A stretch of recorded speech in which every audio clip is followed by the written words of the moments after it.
I never thought I would be this kind of big of a player and a role model on this reservation, but I definitely knew I was going to do good things because my dad, he always said we're going to win a state championship. That's what we prepared for.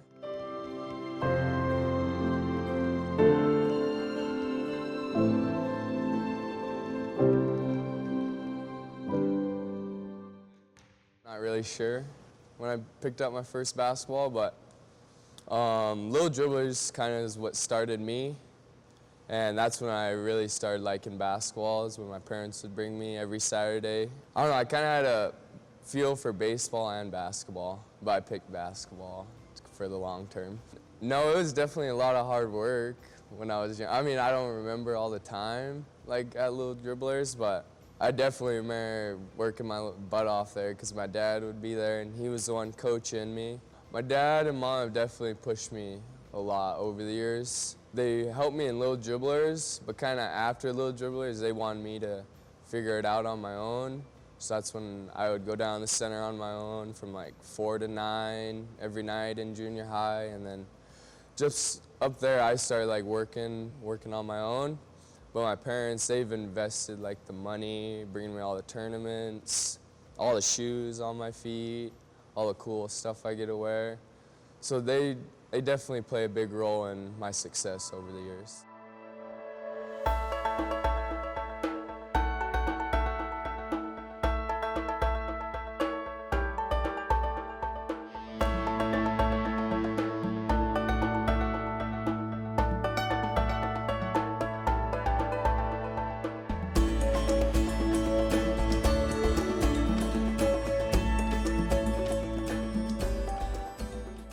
I mean, we got our butts kicked quite a bit in 3-on-3s and 5-on-5s, but that's what helped us also become better players, because you got to lose sometimes.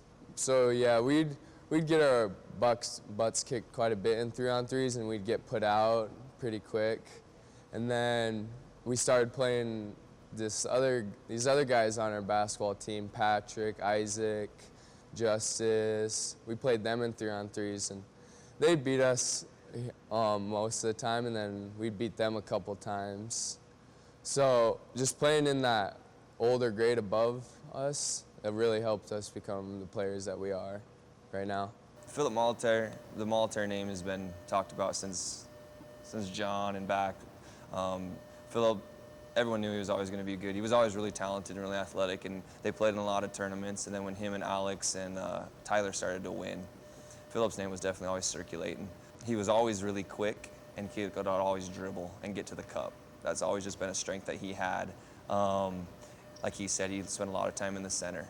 Works nice. His house is maybe a quarter mile from the center. So that was a nice little homegrown court he had right in his backyard. When it really finally clicked was that we were in the hallway of, I think it was the Best Western there in Bozeman, right next to Walmart. And I kept trying to get a hold of Coach Lackner, because I figured if any coach knew how to beat Roy Winifred, it would be Coach Lackner.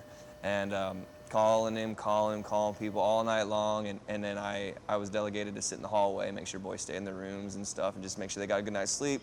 Well, Phil, and I don't know who else was with him, but they were running up and down the hallways, and it was like 2 o'clock in the morning. And I was sitting in the hallway just kind of dozing off, sitting there, and my phone rings, and it was Coach Lackner. I think Phil was sitting right across from me, and we were just talking, little 7th grader.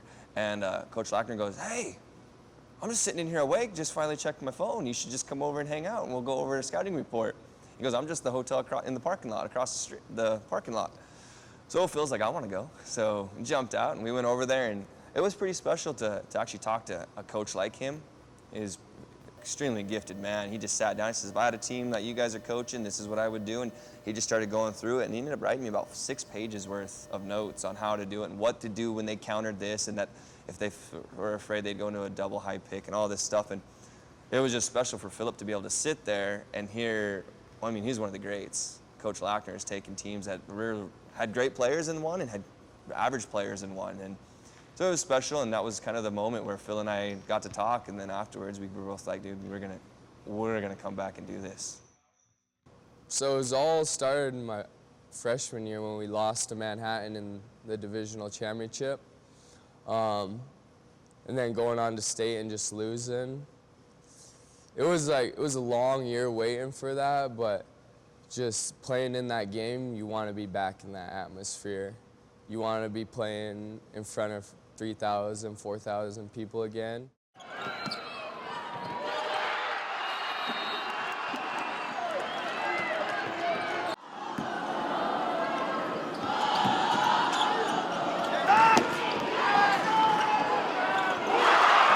Brandon the boy, 3 points. State championship.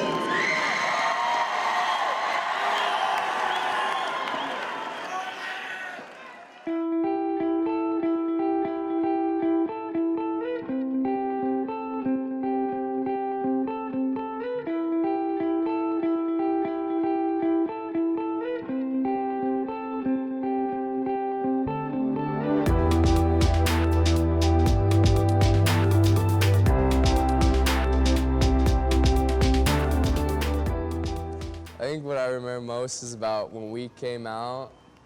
Our crowd was pretty loud. I thought we had a pretty good crowd, and then when Box Elder came out, it literally felt like the gym was shaking.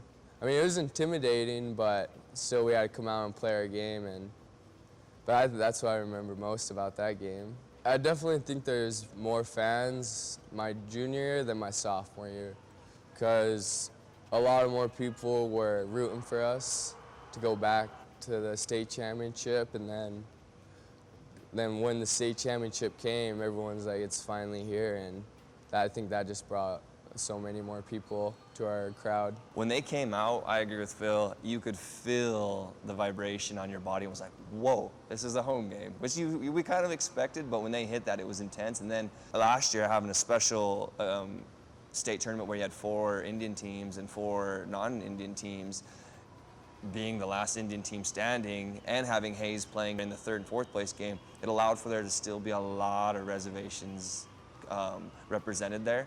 And when we came out, Manhattan Christian being close, being only 30 minutes away, we always like to try to let the team go first, and it was loud. But when we came on, I felt like, wow, we're finally like Box Elder, and the Warriors had just entered the court.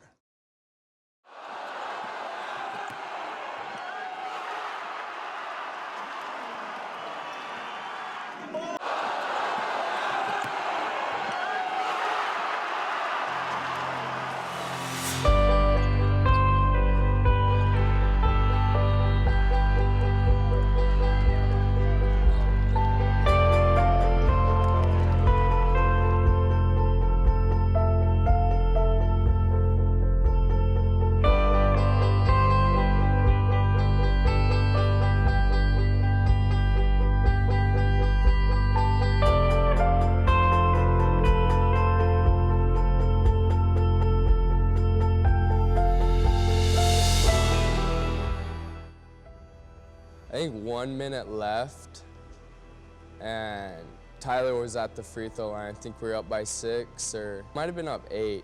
And I was standing next to Greg, and I looked at him and I said, dude, we did it.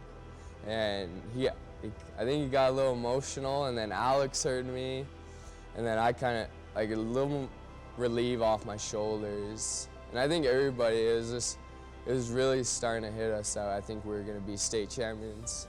After that buzzer went off and Tyler threw up the ball, that's when it really hit me. I was like, damn, after all these years of hard work, it's finally here. It wasn't just for us.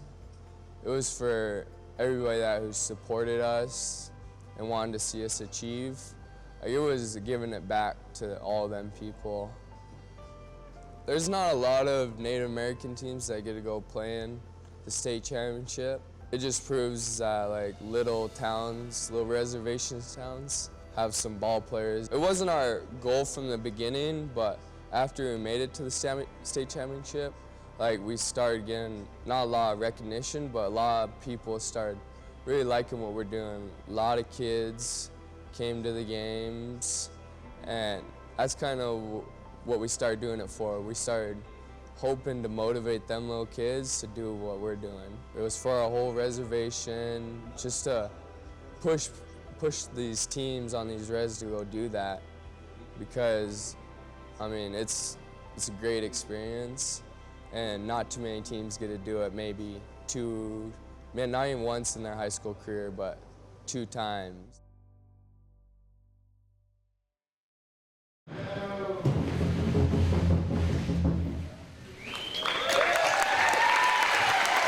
Phillip Malatare.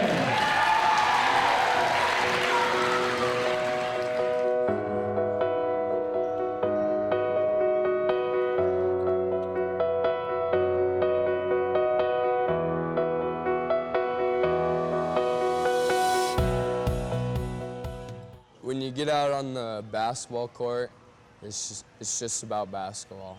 For them people that come and get to watch us for that 2 hours, I mean, they're there to watch basketball. Some of them, it maybe helps them feel good when they get to come watch us. And with everything that was going on during the state tournament, our town being able to come watch us, I think that left off a lot of stress for them.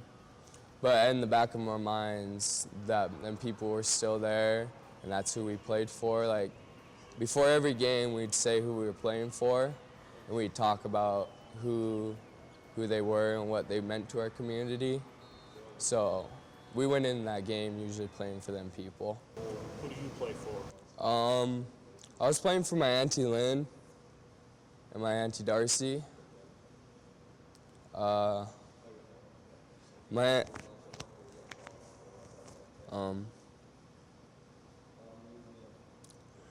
Hold on.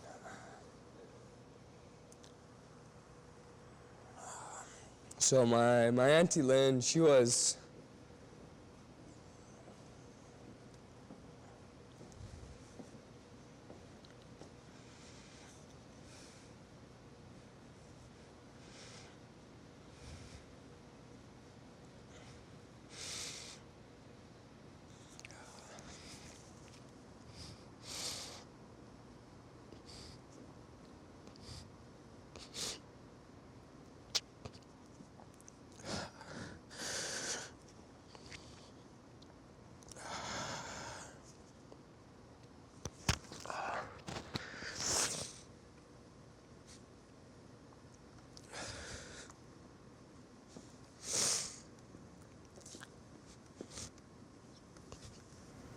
Remember, the emotion is what helps people realize how special she is to you.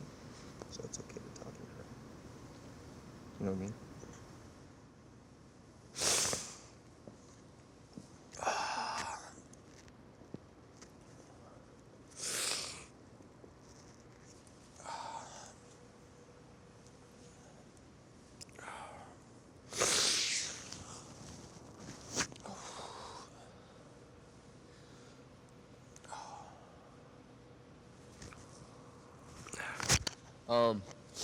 So my Auntie Lynn, she was Alex's mom.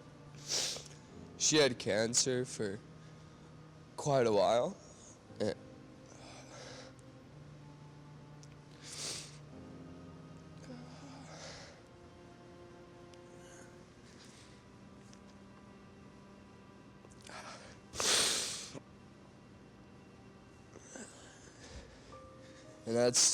she was kind of one of the people we were playing for, especially Al.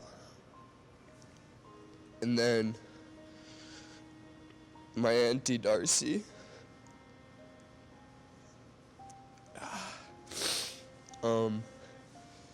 She died in a car wreck right before the season started.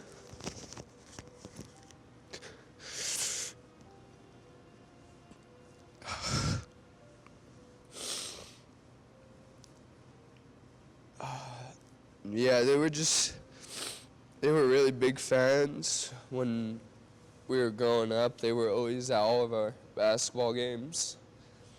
And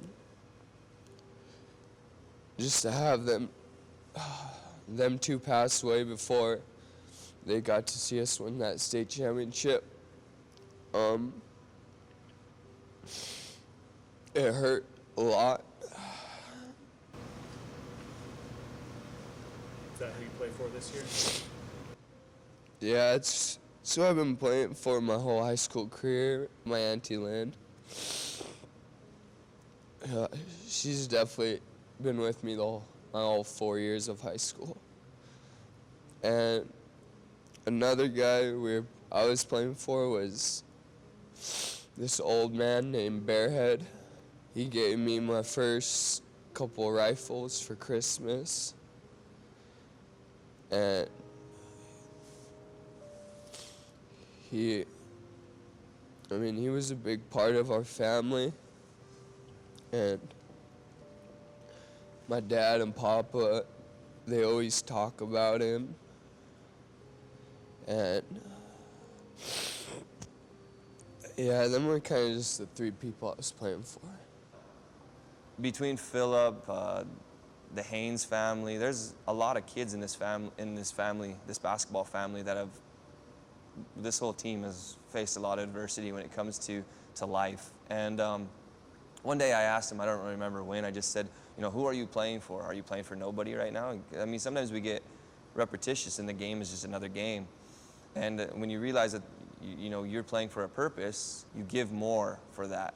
Kind of like if you buy that car versus if someone gives you that car, you're going to take more care of it. And we talked about playing for someone and playing for a purpose and getting these guys to realize that 1.5 hour that people get to watch the game, or the 2 hours including before and after the game, there's 2 hours of their life that they don't think about the negatives. They don't think about the depression that's going on or something, or the world or the politics or all the negative social media.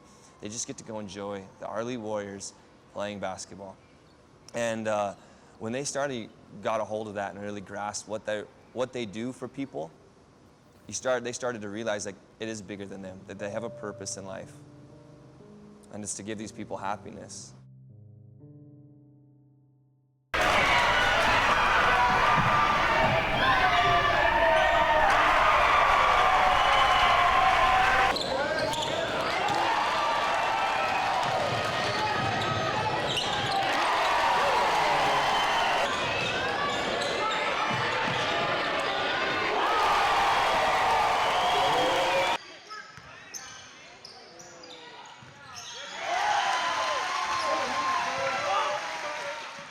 On the basketball end of it, I never had the shooting ability that he has, but we're both quick. We both like to play a lot of defense, so it works good. He's much quicker than I was, or faster. Side to side, we're pretty similar, so we have a lot of similarities that way. And he's got a lot of heart, and he's got a chip on his shoulder, and he wants to win, and he's pass first. He has no problem setting his guys. And I told him, I said, my dad and brother, if there's one thing they could have changed about my game and my brother's game, it would have been a pull-up jumper. And so that's when we started talking, like, you need to master it. And if you had that, you'd be a complete player, especially if you could get it to 25 feet. And so we have that. He's a way better basketball player. I'm like a 2 compared to him, and I'd say he's about at a 7 right now. So, but the other part is his passions are identical to mine. We'd rather be horn hunting and hunting. We'd rather be out in the woods. We'd rather be out playing and having fun out there, four-wheeling, looking for big deer and big bulls. And that's where I'm able to understand his struggles. Do I go in and shoot in the gym, or do I go out and horn hunt? Well, my brother would be shooting in the gym and I'd be out playing. I mean, it's crazy. I became the coach because everyone in the state knows Zachary Pitts is basketball. Who's Zanen Pitts? He's maybe track or just the little defensive guy on Zachary's team. So I understand Phil's struggles where his passion it's his hunting, it's his horn hunting, and it's the woods. And so I'm able to try to help him understand that will always be there. There's always going to be a new world record buck. There's always going to be another big bull. You're always going to find another cool set. But 4 years of basketball in high school and 4 years of basketball in college will never be there. And when you become an old man, you want to make sure that you don't have any regrets. And so that's what's been nice, is I've been able to relate to him, and we're both pretty hyper, and we both we just get along really well. And then the way he is with my sons, all the boys in this team are really good with my boys, but he's their big brother. They love Phillip. They love there's a couple of them that they truly just are infatuated with. When they wake up in the morning, Dad, can we go see so-and-so? Can I call Phillip? Can I go, like this morning, Javen wakes up and says, can I call Greg? I mean, they love those boys, and those boys love my boys. So that's special too, goes a long ways. We kind of just been building that relationship over the years. It's kind of like my big brother. but he's my coach. I can go to him for anything. If I need something done, I can call him. I mean, he's been there a lot for me. It's definitely beyond basketball because after I'm done with this season and after he's done coaching, we still want to be able to see each other and just hang out like as we were on a basketball team. We definitely find more ways to interact with our team than just on the basketball court because every chance all 10 of us or 15 of us are together, it's just bringing us a little bit closer. And when we look back on this when we're older, we'll all still be friends, I'm pretty sure.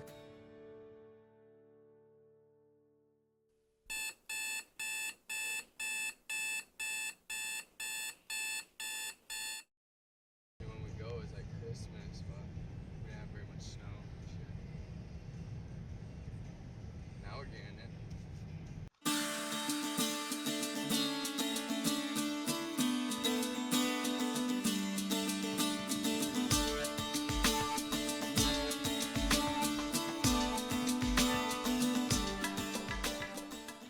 Phillip, he's got the ball on a string.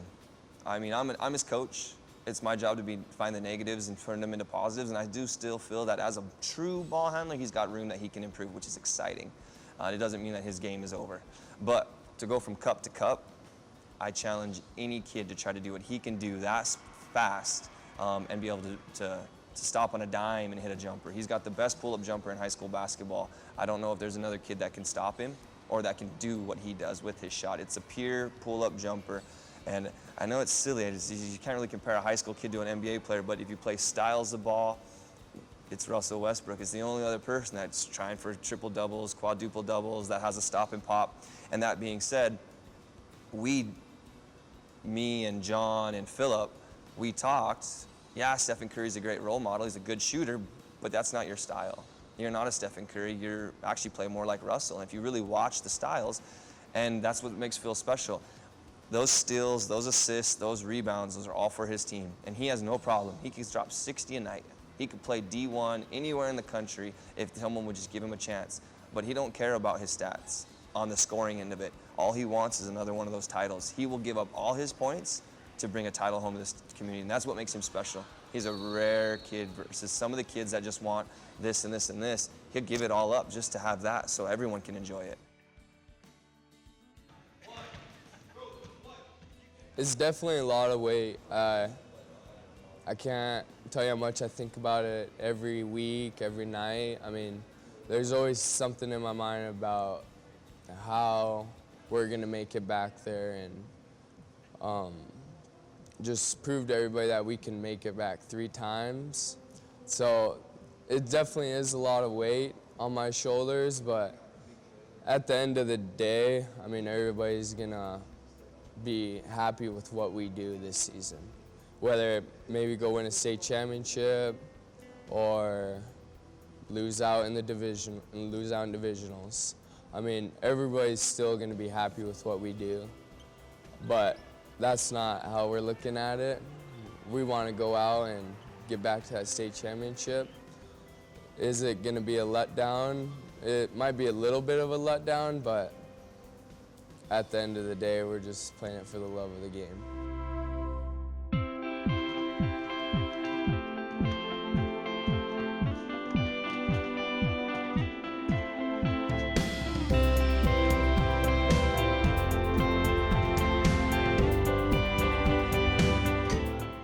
I definitely get asked quite a bit about what I'm gonna do, but I definitely know I'm gonna go play college basketball, but I just don't know where I'm gonna go yet. It's kind of a secret for everybody to figure out. I'm not gonna have a big thing at the school. It's just gonna be a little signing and just get right back into the gym next year. It's just a new chapter in my life after high school. It's something that I've dreamed about for a long time. What am I gonna do after high school? And then getting the chance to go play college ball, it's definitely something that I really cherish. I'm really looking forward to it. I mean, I don't want to leave this. This is definitely best 4 years of my life, but everything has to move on, and I think next year is going to be a blast too, wherever I end up.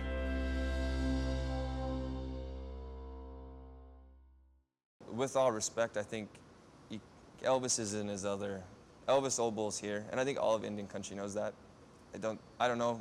You know, there's other people that may argue that there's someone to put up there with him, but he's kind of that aura. And then there's another line, and in that other line you have Mike and Takes Enemy, and even Dane Fisher was a phenomenal shooter. Jesse James played one phenomenal season as a senior. There's lots of great, Leo Bullchild, great Indian basketball players who hover around that line. And I'd say Phil's at the top of that line. He's teetering on the edge. Has he won 4 titles? No. Has he won an MVP yet? No. Is he a great? Yeah. Should he play D1? Yeah. I mean, the kid, he's going to put on more weight. He's going to develop that pure 3-point 25-footer. He's going to get that one-step dunk. I mean, he's just getting better. He's still growing. He's still maturing. I think he is arguably, in this decade, one of the greatest, hottest, funnest to watch basketball players. He's without a doubt the most electrifying. He's different too. Like, I never got to see Elvis play, but I heard stories. He's a household name that my dad talked about. Who averages quadruple or triple doubles? Who goes for quadruple doubles? Not a lot of guys. And so in Phillip's ability, yeah, I'd say he's by far one of the most intense, best all-around Indian basketball players of all time. In Class C, he's probably the most electrifying player of all time. Just because you get these guys, yeah, Phillip could score 60 a night, but he's always knocking on the door of 15 steals, 15 assists, and there's some nights he'll go for 20 rebounds, and he's only 6 foot. So he's just a special kid in a rare, different. He's in a different category because he does so much more. The Arlee Warriors at the Civic Center. Thank you for all the people that supported me over the years, and everybody that supported me at state championship, and just trying to make it back to that state championship is all for them. And I hope I motivate little kids to become great basketball players in Montana, because it's definitely possible for a Class C kid, Class A or AA, for us Montana kids to go play D1 somewhere. So I hope I motivated some people my past 4 years.